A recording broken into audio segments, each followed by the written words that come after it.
And for the last year, and I would maybe a little bit more than a year, since Tucker has gone independent, there's been a lot of goodness there. He broke out of that TV box, right? The TV box keeps the lanes like this. And it was kind of very, very narrow like this. And everyone kind of knew what they were getting from Tucker.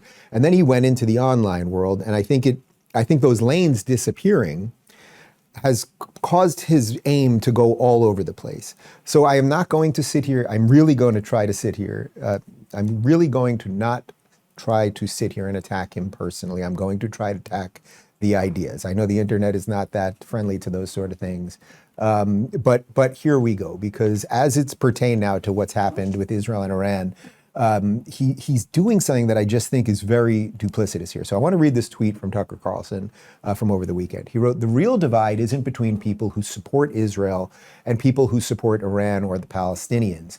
The real divide is between those who casually encourage violence and those who seek to prevent it, between warmongers and peacemakers. Who are the warmongers? They would include anyone who's calling Donald Trump today to demand airstrikes and other direct U.S. military involvement in a war with Iran. On that list, Sean Hannity, Mark Levin, Rupert Murdoch, Ike Perlmutter, and Miriam Adelson. At some point, they will all have to answer for this, but you should know their names now." Okay, so look, there's a couple things here. First off, how does Tucker Carlson know who Donald Trump is taking phone calls with? Well, I'll get to the specifics of the issue he's bringing up in a second. But that means that somebody in the White House is leaking Donald Trump's calls to Tucker Carlson, and Tucker Carlson has no problem then exposing that information. He's not just hiding it for himself with a source in the White House. He's then putting it out there. So Trump, number one, needs to figure out who's leaking his phone calls. The president of the United States is allowed to take phone calls with whoever he wants. But someone in his office is that leaking that information to Tucker, and then Tucker is putting that out there. Is that what a friendly does?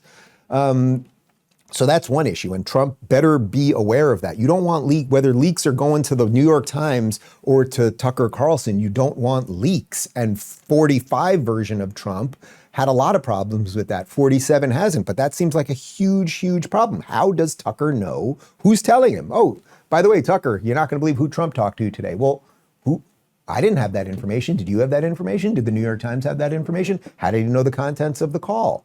Did they all ask for the exact same thing? Now, as it pertains to sort of the broad idea here, the idea, can you put the tweet up for just a second? Because the idea here that you're either for war, you're either a warmonger and you casually encourage violence, or you're a peacemaker is kind of crazy. You know, Libertarian 101, something that most people sort of grow out of.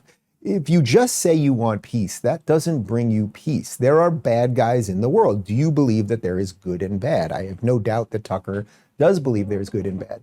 If you believe there's good and bad, and there's a nation that has made its reason for existence to destroy you, and says that loudly, and says we're trying to get the weapons to do so. Oh, and our proxy armies like Hezbollah and Hamas and the Houthis, they've been bombing you.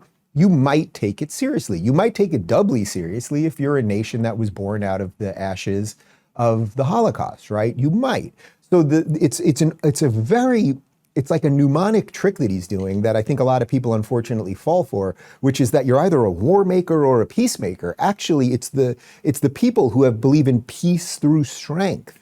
Winston Churchill, Ronald Reagan, like if you act strongly, then people are afraid to get you. This is basic stuff. And it's really unfortunate that Tucker is trying to dumb things down for his audience in that sense. But I want to read you one that I think is even more nefarious in some sense. This is from Tucker's newsletter over the weekend. This could be the final newsletter before all-out war. And I'm going to skip the first two paragraphs. You can read them if you want, but I want to get into the specifics here, and you'll see the part that I highlighted. He wrote, "Earlier this week, unnamed Washington sources expressed concerns over Israel's ability to fend off retaliation, which would inevitably lead to Benjamin Netanyahu ordering the American military to step in and fight on his country's behalf." Connor, leave that up for a second. What Tucker is saying right there is that Donald Trump is not in charge of the American military. What he is saying is, which would inevitably lead, those are his editorial words there, to Benjamin Netanyahu ordering the American military to step in and fight. Benjamin Netanyahu, whether you like Benjamin Netanyahu or whether you hate Benjamin Netanyahu or anything else, he's the prime minister of Israel. He is not in charge of America. And if you think that he's in charge of Donald Trump somehow, then Tucker, you have a much bigger issue with Donald Trump right now. And that's obviously not true. This idea that Israel and the Jews run the world, it's so fucking boring. It's actually boring and dumb. Yes, the country and the people who rule the world are the one country that have had their borders ransacked and 2,000 of their people killed less than 2 years ago, and rockets constantly falling into their territory, and hostages who are held under Gaza even right now. They rule the world. It's the one country that takes the most incoming fire, has to live in a constant state of threat. They're the ones who rule the world. But I think it is deeply dangerous what Tucker did. Not only did he leak information somehow that he got access to, so does he have a spy in Trump's office? I don't know.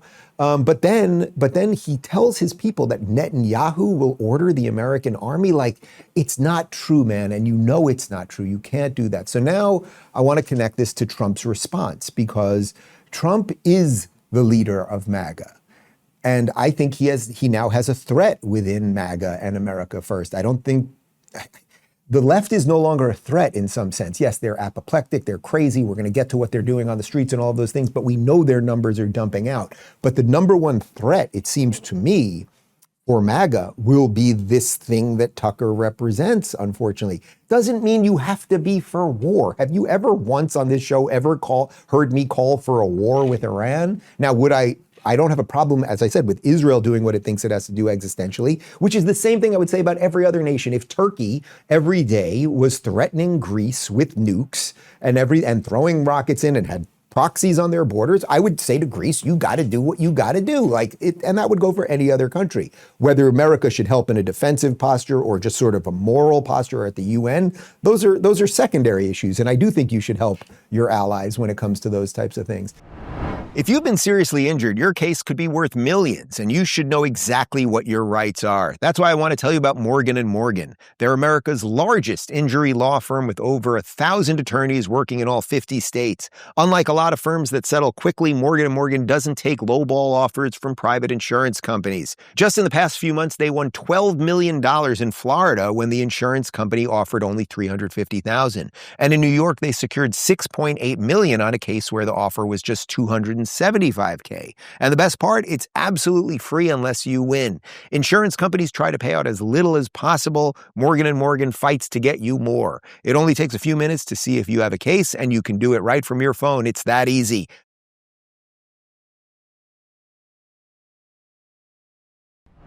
But anyway, check this out from The Atlantic. This is Trump's response. Trump told me he had not heard Carlson's comments and then dismissed them. He argued that the U.S. has a vital national security interest in preventing Iran from getting nuclear weapons. For months before Israel's attacks this week, Trump had privately and publicly urged Israel to give time for negotiations with Iran and not launch any attacks. Iran cannot have a nuclear bomb. Very simple. Regardless, Israel or not Israel, Iran cannot have a nuclear bomb, Trump told me. When I caught Donald Trump by phone this morning, the president wanted to make one thing clear. America First means whatever he says it does. Well, considering that I'm the one that developed America First, and considering that the term wasn't used until I came along, I think I'm the one that decides that, Trump told me. For those people who want to say peace, who say they want peace, you can't have peace if Iran has a nuclear weapon. So for all of those wonderful people who don't want to do anything about Iran having a nuclear weapon, that's not peace.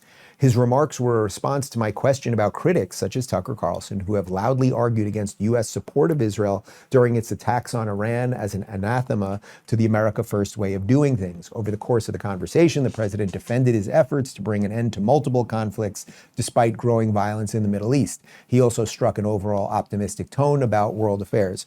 So look, that's Trump at his absolute best. Trump is the leader of America First. Trump is the leader of MAGA, and Trump also understands peace through strength. If the mullahs got a nuke, and now there was just an endless nuclear standoff over there, what do you think the other Gulf countries would think? What would it signal? It would signal, well, we played video last week of a Saudi Arabian leader talking about how they would then have to get nukes, right? So in some sense, Israel is doing the dirty work, and for Tucker to be trying to what would you say? He's trying to put a wedge right in the middle of MAGA right now. And Trump will have to confront that at some point. I think his messaging there was quite good.